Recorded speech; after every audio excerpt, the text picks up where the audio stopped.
What was the last thing, I guess, the conversation that you two had, you and your daughter? We spoke about her birthday party. She had a birthday party on Sunday. She had a great time. I couldn't make it because I was working, but she had an amazing time. She was so happy with all her gifts. I told her good night, and yeah, that was it. I wasn't the one who took her to school in the morning. That was my partner. But yeah.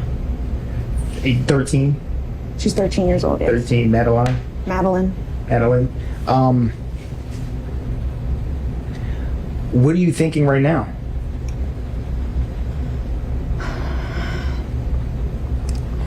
In my heart, I feel like somebody took her. This isn't like her to just pick up and run away, or just not go to school. I don't know what to think. All right, Chase, what do you got? We're still seeing some bizarre behavior here. And keep in mind, as we're saying this, none of us are saying that she was involved directly, and that if someone does have guilty knowledge, they could be covering up that guilty knowledge out of self-preservation because they've been threatened, because something else has been threatened to be taken away. So we don't know that yet. And maybe y'all will comment on what we see. Maybe there's some threats going on, or it's just self-preservation. So we'll see. But this shaking still continuing. We see it during the things we see the shaking during the parts that are provable and most likely solid facts. We see the shaking go away anytime somebody's asking details about Madeline going missing. I'm always uneasy personally when I see more fear than grief or sadness. And I'm even more uneasy when I see that fear surrounding the story of the disappearance of the child. And to add to this, when I see that a reporter has to remind somebody to mention the child's name and remind them also that they're supposed to talk about what they think happened and that they want the child to come back home. The reporter's having to kind of prod and prompt this. It's a lot more concerning. I developed a guide, if y'all remember this, for the media on how to ask questions and what questions to ask during these interviews like this. This guide has literally everything that you would need word for word and has prompts to get somebody like this to talk a lot more. Innocent people can be less talkative too, and it's helpful to get them to start talking as well. So I'll link that down there. If you guys are all right with that, I'll throw it in the video description. Scott, what do you got? All right. After the reporter says, what was the last conversation you two had? Again, this is fear. It's not the classic expression of fear, but I always say fear looks like a calm surprise because your eyes are open, your mouth is open, and your nostrils flare a little bit because you're waiting to see what's going to happen.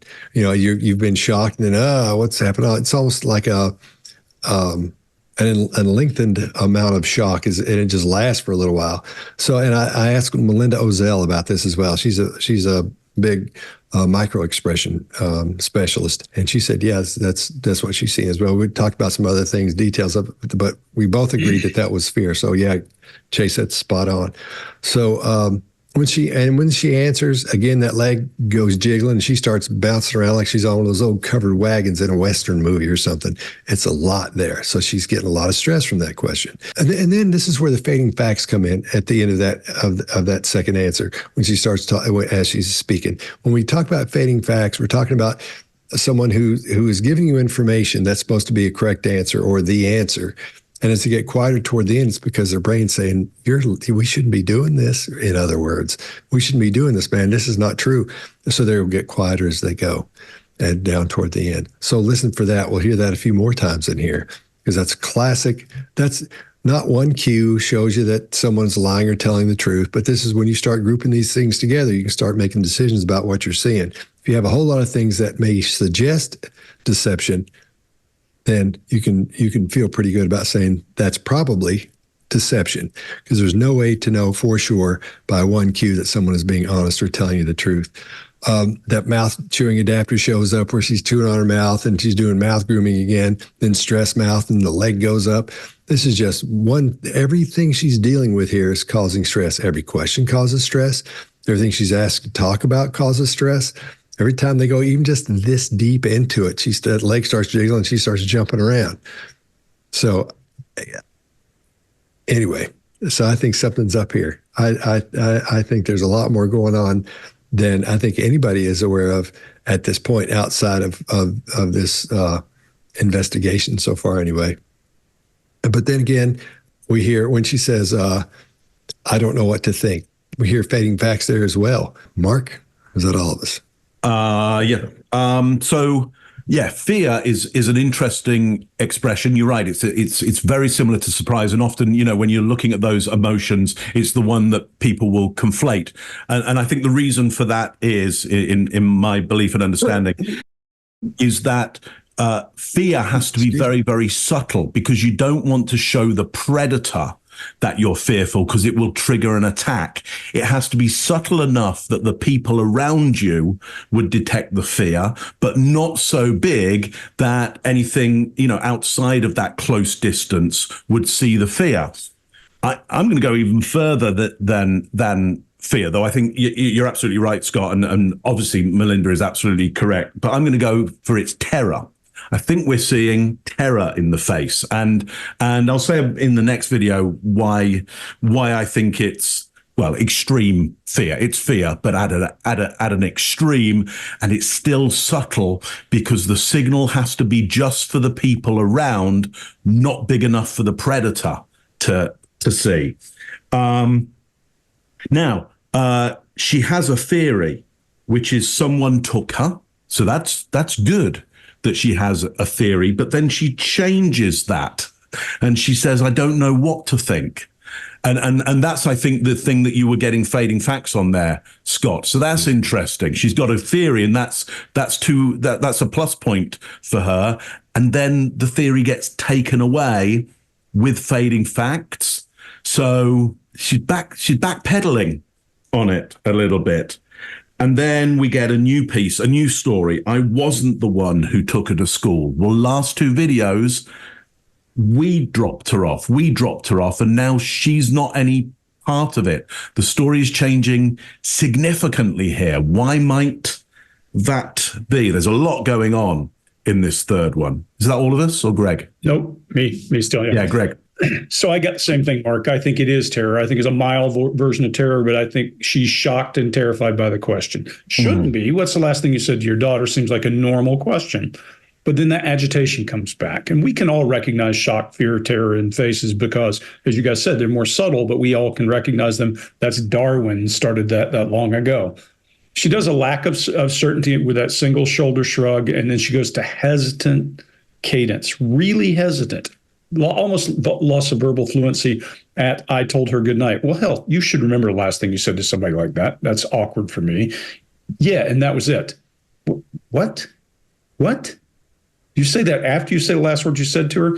And here we're back to the truth needs no support, but lies love a crutch. She's going to continue to qualify. I wasn't the one who took her, Mark. She says, now we have a first person singular declaration of innocence. Now I'm going to drop back to video 2, where I saw things that look real. I saw things that like hopelessness and fear and sadness and that lip compression. And what did she say then? We are waiting. Let's keep that in mind. The only time I saw anything genuine was we are waiting. And there was a lot of fear and that kind of thing around it. Now she's saying, I didn't do it. It was my partner. And that kind of dropped off. And then, but yeah, a lip compression. There's a whole cluster of red flags right in there. This alone, this piece right here, going back and looking at where she was showing sorrow about we are waiting, now makes me concerned, now makes me think. And Chase, to your point, could it be that she has a suspicion that her partner did something? Could it be that she knows her partner did something? Could it be she was involved? We can't tell that. What we can tell is there's some behavior shift that indicates something is guarded and something is shielding. And again, I'm going to mention, I don't see any grief or sorrow except for writing that we are waiting piece. I don't see snotty nose. I don't see teary eyes. I don't see grief muscle. I don't see concern in places I expected. is just not here. Maybe she's just suspicious, but that's a hell of a lot of disclaiming right in there. And then she's back to internal voice at I don't know what to think and back to that terror. Guys, this one starts to look worse and worse. One little glimmer of hope in the second video now starts to look like something I'm going to look for indicators that there's some kind of collusion going on. That's all I got.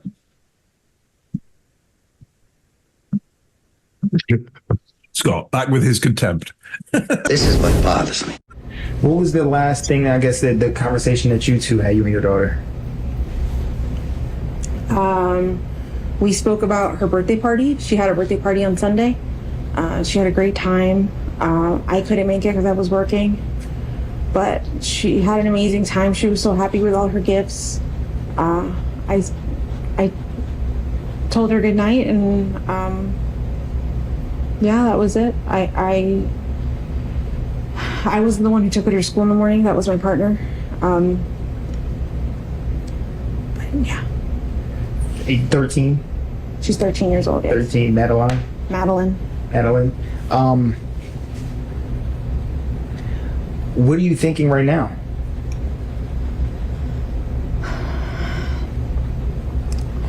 In my heart, I feel like somebody took her. This isn't like her to just pick up and run away, or just not go to school. I